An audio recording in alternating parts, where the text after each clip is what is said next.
నమస్తే, welcome to yo-yo TV. తెలంగాణలో తొలిసారి అధికారంలోకి వచ్చిన కాంగ్రెస్ మొదటిసారి శాసనసభలో బడ్జెట్ను ప్రవేశపెట్టింది. డిప్యూటీ సీఎం ఆర్థిక శాఖ మంత్రి భట్టి విక్రమార్క అసెంబ్లీ వేదికగా బడ్జెట్ను ప్రవేశపెట్టారు. మొత్తం తెలంగాణ బడ్జెట్ 2,91,159 కోట్లుగా, రెవెన్యూ వ్యయం 2,20,945 కోట్లుగా భట్టి విక్రమార్క పద్దులను ప్రవేశపెట్టారు. 2024-2025 ఆర్థిక సంవత్సరం బడ్జెట్లో భాగ్యనగరం అభివృద్ధికి భారీగానే నిధులను కేటాయించినట్లు భట్టి విక్రమార్క బడ్జెట్ లెక్కలలో చెప్పారు.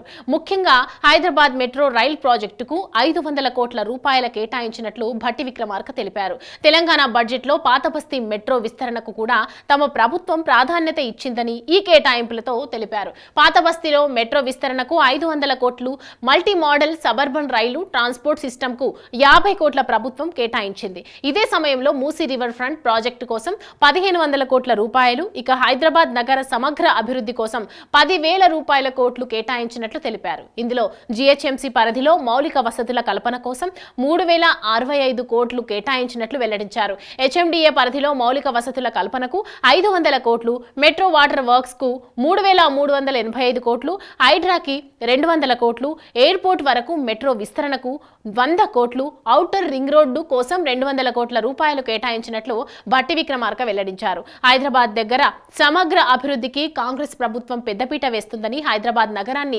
మెట్రోపాలిటన్ నగరంగా ముందు వరుసలో నిలపడానికి కాంగ్రెస్ ప్రభుత్వం కంకణబద్ధమై ఉందన్నారు. బడ్జెట్ ప్రసంగానికి ముందు గత ప్రభుత్వంపై విరుచుకుపడిన భట్టి గత 10 ఏళ్ల అస్వస్థత పాలనకు తెలంగాణ ప్రజలు చరమగీతం పాడారని పేర్కొన్నారు. గత పాలకులు బంగారు తెలంగాణ చేస్తామని ఉత్తర కుమార ప్రగల్భాలు పలికారని విమర్శించారు. గత ప్రభుత్వం అన్ని రంగాల్లోనూ విఫలమైందని, రాష్ట్రాన్ని అప్పుల పాలు చేశారని నిప్పులు చెరిగారు. గత 10 ఏళ్లలో ప్రభుత్వ 10 రెట్లు పెరిగిందని, ఓవైపు అప్పులు పెరగ్గా మరోవైపు బిల్లుల బకాయిలు పెరిగిపోయాయని, రాష్ట్ర ఆర్థిక పరిస్థితిని విచ్ఛిన్నం చేశారని భట్టి విక్రమార్క కేసీఆర్ పైన నిప్పులు చెరిగారు.